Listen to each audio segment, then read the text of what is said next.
Mesmer originated a theory called animal magnetism, later on named mesmerism.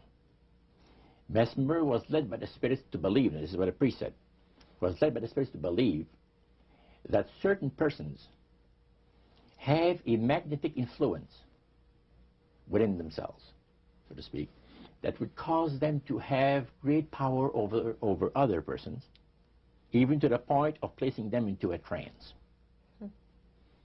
And at that time, that was readily accepted by people in general, at the time that Mesmer lived.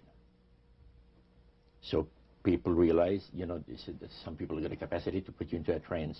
That's the way. Now, by the time that he died, in 1815, a lot of the physicians in Europe were using hypnotism as a means of anesthesia. Now, hypnotism is the same as mesmerism? That's right.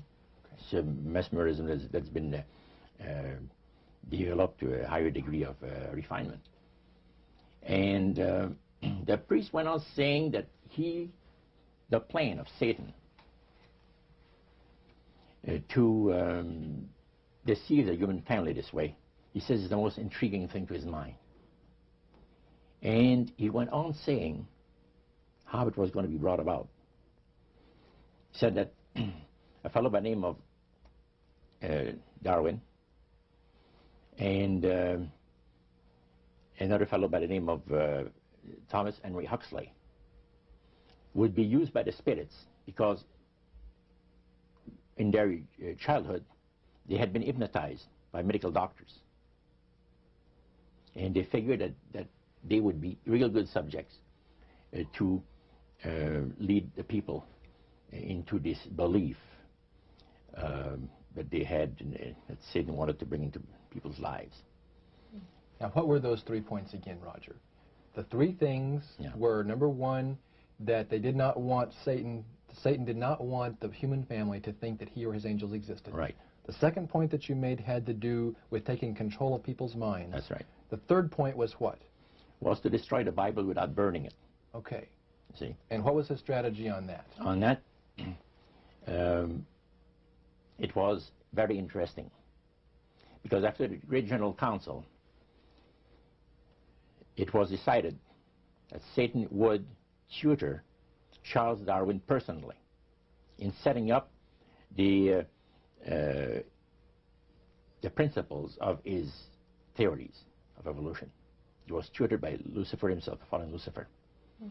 And at that time, it was understood, Satan and his spirit counselors understood, that if a person was led to believe in the theory of evolution, it would, in his life, destroy completely the creation week of the Bible, the fall of man, and the plan of redemption. It would do away with it.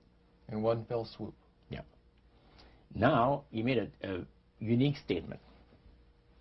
He said that according to the spirits, anyone that teaches a theory of evolution is considered to be a minister of the great religious system. See, they call it the religious system, the theory of evolution, because it is a system of schooling people and getting them to disqualify themselves and being members of Christ's kingdom. And he said that every teacher of that theory is recognized by the spirits as a person of great value and receives a very special unction from Satan himself, giving great power to induce spiritual blindness, to convince and convert. 3 capacities are given to those teachers of the theory. Then, that's not all.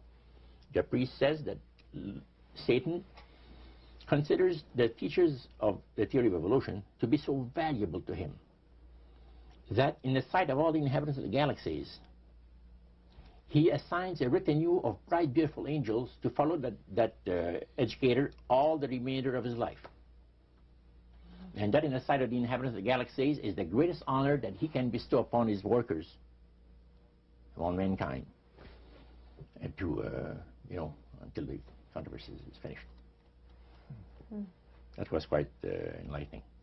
Now, the high priest was talking just sort of like a preacher would talk up front? Was he enthusiastic? Did he have a, did he seem like he had bought into this and was excited about it? Oh yeah, he believed it 100%, no question about it, everything. Why would he be so excited about spirits trying to deceive human beings? Because obviously out of this council of the 1700s, deception was a major part of the strategy. Why? Well, he says it's deception. It's like politics. You know, you believe in one candidate, the other person believes in the other candidate, and they're fighting to get the position, and it's just a matter of who's going to be the smartest.